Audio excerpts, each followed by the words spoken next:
Hello everybody, thank you for joining us. Today we're going to draw some tones into objects, and we are going to specifically go with a straight lined object. And let's say that we are going to pretty much like work with a box, and we are going to illuminate the object. We're going to throw some light onto it. We're going to put the object into a light source. We have other videos that have focused on similar aspects.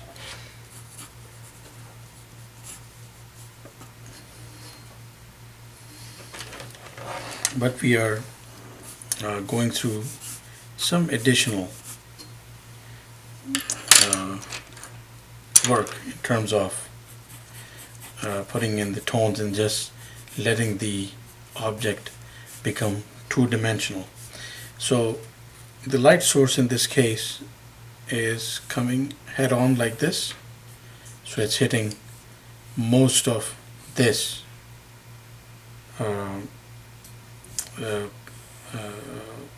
part of the box, or this particular surface, and some of it is reflecting onto here, and this area is away from the light more than this and this. So this one is hit by it directly, so we're talking about sort of a perpendicular light, but which is not necessarily engulfing all the sides of the box. So its intensity is like this, going like over the top there and going this way into the surface. And this area is toward a darker. So let's say like there's a wall here. Let's say there's a wall here that we see this object sitting on the floor, and there's that light source. So the first thing is that we need to drop a shadow.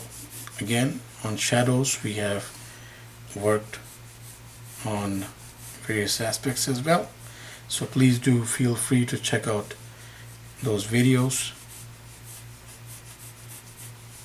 So we are going to, again, of course the shadow depends on the light source, so we are going to just go ahead and do this.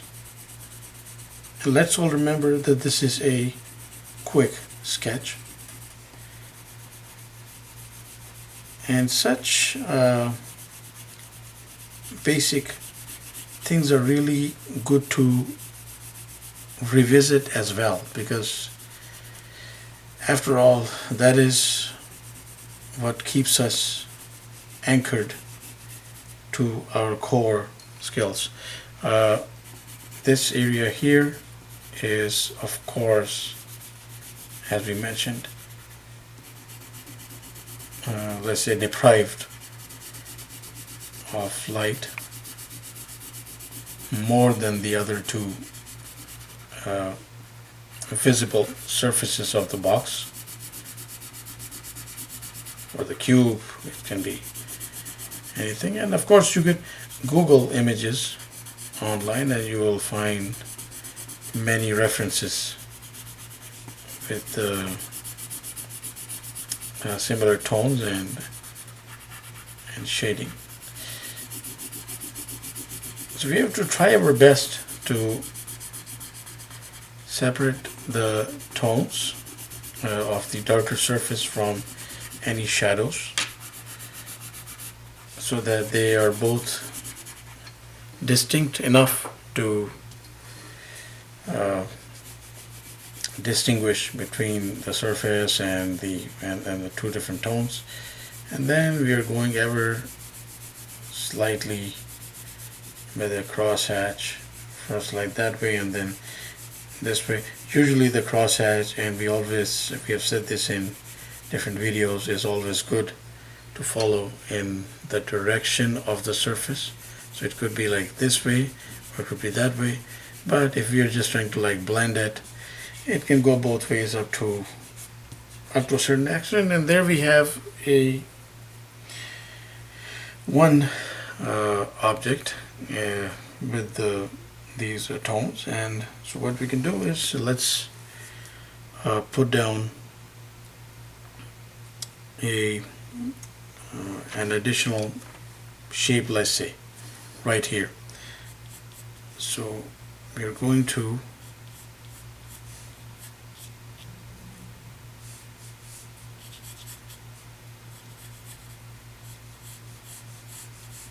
imagine that this thing is a box that is, so it's a tilted house, sort of. So again, along the same lines, we go and black that in. Now the only exception will be if this if the roof, let's say this is the roof, is raised a little bit.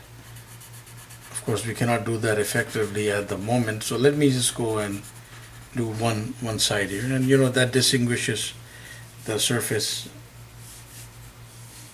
itself, and that would be of course somewhere along there, and that would become all nice and white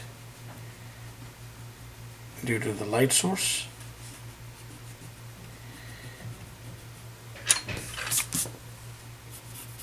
And then to distinguish between the, because since this is going like that way, so it's going more towards shadow. First of all, the shadow would start right there.